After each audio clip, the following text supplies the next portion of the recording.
नमस्कार विद्यार्थी आणि पालक मित्र हो. मी इंजिनियर हेमचंद्र शिंदे, प्रवेश प्रक्रिया व करिअर मार्गदर्शक, अध्यक्ष centre for career guidance Baramati. Maharashtra राज्याच्या BMS BHMS private 15% all India कोट्या याची प्रोसेस CET सेलतर्फे सुरू झालेली आहे. रजिस्ट्रेशन प्रोसेस चालू असून दिनांक 7 सप्टेंबरपर्यंत रजिस्ट्रेशन करावयाचे आहे. जे विद्यार्थी रजिस्ट्रेशन करतील अशा विद्यार्थ्यांची मेरिट लिस्ट 9 सप्टेंबर 2024 रोजी जाहीर केली जाईल आणि त्यानंतर भरावयाचे आहेत पसंतीक्रम. पसंतीक्रम 10 सप्टेंबर ते 12 सप्टेंबर या कालावधीत भरावयाचे आहेत आणि त्या भरलेल्या पसंतीक्रमानुसार प्रत्यक्ष प्रवेश मिळालेली यादी आहे ही 13 सप्टेंबरला जाहीर होईल आणि प्रत्यक्षात मात्र प्रवेश घ्यायचे 14 सप्टेंबर टू 18 सप्टेंबर 2024पर्यंत. मग 15% private all India quota BMS BHMS registration करावं का नाही करावं, काय आहेत फायदे किंवा तोटे, कधी होते सिक्युरिटी डिपॉझिट जप्त, यासाठी हा व्हिडिओ शेवटपर्यंत पहा. लाईक, शेअर, सबस्क्राईब करा.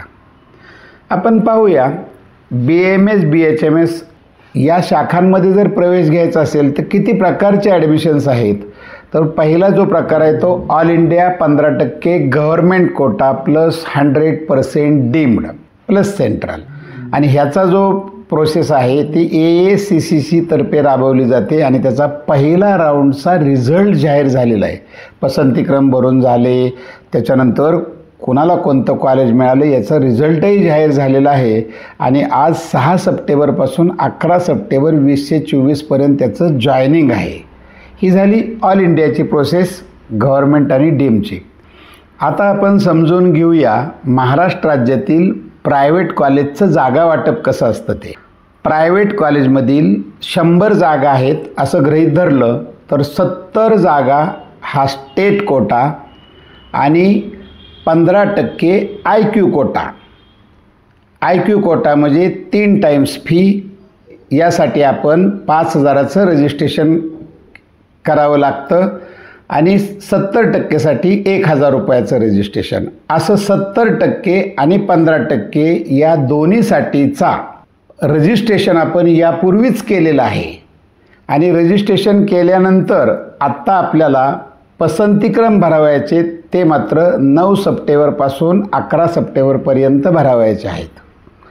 आता हा झाला 70% स्टेट आणि 15% IQ कोटा. IQ कोट्याला 3 टाइम्स फी असते.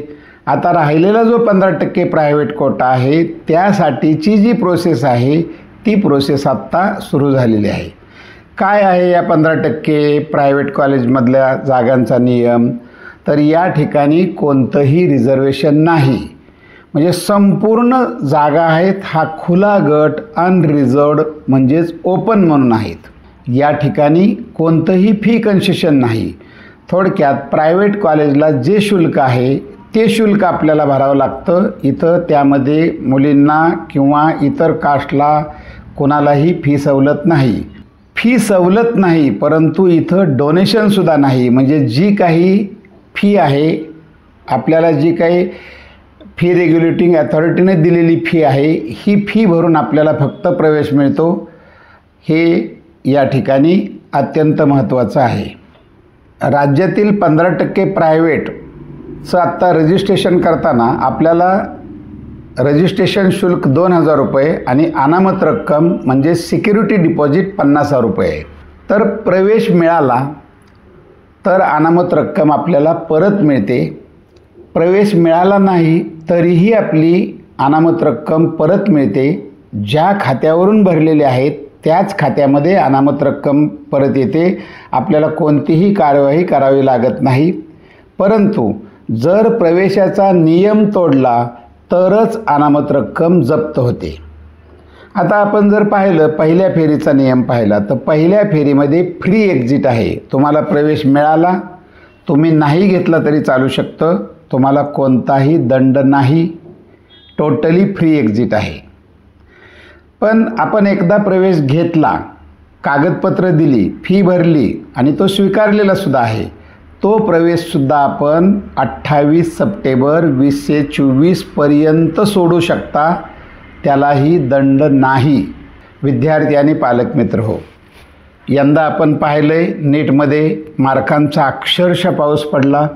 MBBS राज्याचेच प्रवेश जर आपण पाहिलं तर शासकीय प्रवेश 642 मार्काला खुल्या गटातला आणि प्रायव्हेटचा 602 मार्काला बंद झाला आहे.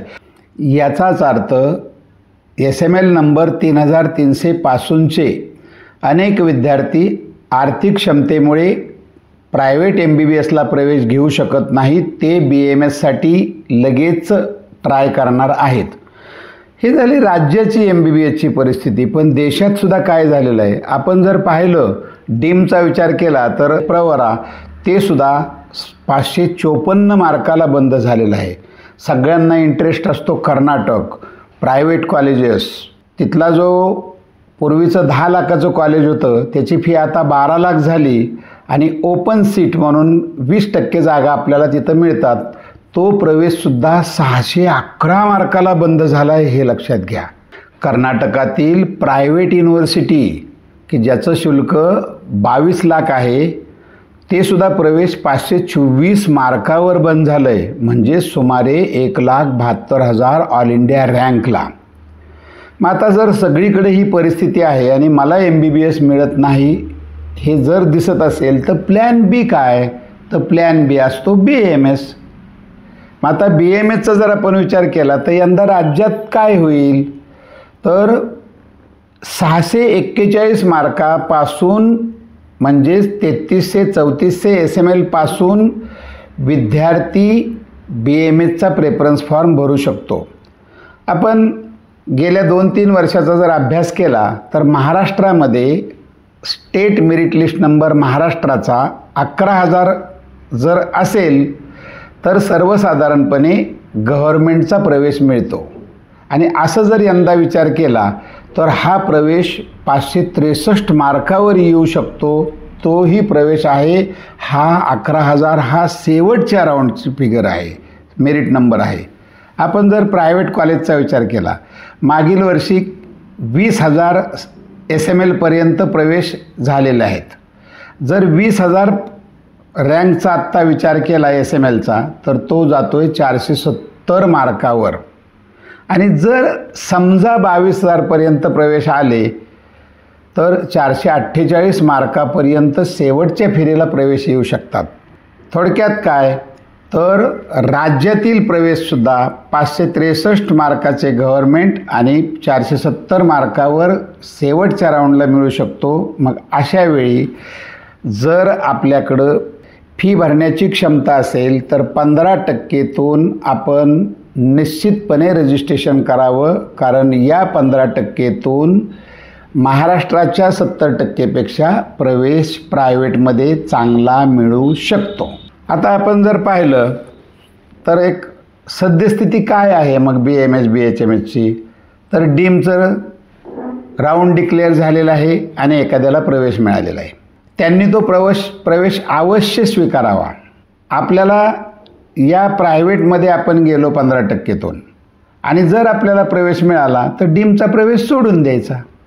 एक गोष्ट खूप छान आहे, यंदा 70% जो कोटा आहे महाराष्ट्र राज्यातील गव्हर्मेंट प्लस प्रायव्हेटचा, त्याचं जे जॉईनिंग आहे ते 13 सप्टेंबर टू 18 सप्टेंबर आहे. आणि 15% कोटा जो आहे की ज्याचा आत्ता आपण फॉर्म भरायचा म्हणतो, रजिस्ट्रेशन करायचं म्हणतो, त्याचंसुद्धा जॉईनिंग आहे 14 सप्टेंबर टू 19 सप्टेंबर 2024. त्याचबरोबर ज्या विद्यार्थ्यांना खूप कमी मार्क्स आहेत आणि ज्यांना फिजिओथेरपी किंवा BOTH वगैरेचा चॉईस द्यायचा आहे त्याचंही सध्या प्रोसेस सुरू आहे आणि त्याचंसुद्धा जॉईनिंग जे आहे ते 13/9 टू 18/9 आहे. म्हणजे काय, तर आपल्याला या तिन्ही लाईनमधला कुठंही प्रवेश जर मिळाला किंवा फक्त BAMSसाठी 70% किंवा 15%तून प्रवेश मिळाला तर आपण डीमचा प्रवेश सोडू शकतो आणि इकडे येऊ शकतो. समजा आत्ता आपण डीमचा प्रवेश घेतलेला आहे आणि सेकंड राऊंड डीमचा प्रेफरन्स फॉर्म कधी भरायचा आहे ते 19 सप्टेंबर टू 23 सप्टेंबर, आणि तोपर्यंत महाराष्ट्राचं सगळं चित्र क्लिअर होतं आहे. थोडक्यात आत्ता ज्यांना डीममध्ये प्रवेश मिळालेला आहे त्यांनी तो प्रवेश स्वीकारावा, अपग्रेडेशन द्यावं. राज्यातील विद्यार्थ्यांना ज्यांना 70% जायचं आहे, ज्यांनी पूर्वीच 70%चं रजिस्ट्रेशन केलेलं आहे त्यांनीही प्रेफरन्स फॉर्म भरावा, आणि ज्यांना फी भरून जाण्याची इच्छा आहे, म्हणजेच चांगलं कॉलेज जरा मिळवायचं आहे, कमी मार्कावरही मिळू शकतो BMS BHMS प्रवेश, त्यांनी रजिस्ट्रेशन करावं. आणि आपल्याला दोन्हीही ठिकाणी प्रवेश मिळाला तर एका ठिकाणी प्रवेश फक्त घेता येतो, दुसऱ्या ठिकाणी प्रवेश आपल्याला एक्झिट घेता येते. सर्वसाधारणपणे चॉईस असतो MBBS. जर MBBS मिळत नसेल तर प्लॅन B BAMS, आणि BAMS मिळत नसेल तर काय, तर प्लॅन असू शकतो BHMS. मग जर आपल्याला BHMSचा प्रवेश घ्यायचा आहे तर BHMSची जर फीचा विचार केला तर सर्वसाधारण 70-80 to 1 लाखापर्यंतची फी आहे, आणि ही फी भरण्याची जर क्षमता असेल तर मात्र 15%तून BHMSचा प्रवेश आपला चांगला मिळू शकतो, त्याच्यातून प्रयत्न करायला काहीच हरकत नाही. पण एखाद्याला BHMS आवडत नाही तर त्यासाठी फिजिओथेरपी हाही पर्याय आहे, आणि फिजिओथेरपीसाठीचं रजिस्ट्रेशन आपण पूर्वीच केलेलं आहे, त्याची नोटीस जाहीर झालेली आहे, आणि पसंतीक्रम भरायला या आठवड्यात पुढील आठवड्यात सुरुवात होत आहे. आणि एकाच वेळी तुम्हाला फिजिओथेरपी 15% आणि 70% या 3 लाईनमधून आपल्याला काय मिळतं आहे हेही समजू शकणार आहे, आणि मग तिन्ही लाईनमधून आपल्याला काय मिळालं ते पाहायचं, योग्य तो प्रवेश घ्यायचा, एकाच ठिकाणी प्रवेश घ्यायचा आहे हे लक्षात घ्या. विद्यार्थी मित्र हो, अशाच नवीन अपडेटसाठी या चॅनलला नक्की लाईक, शेअर आणि सबस्क्राईब करा. धन्यवाद.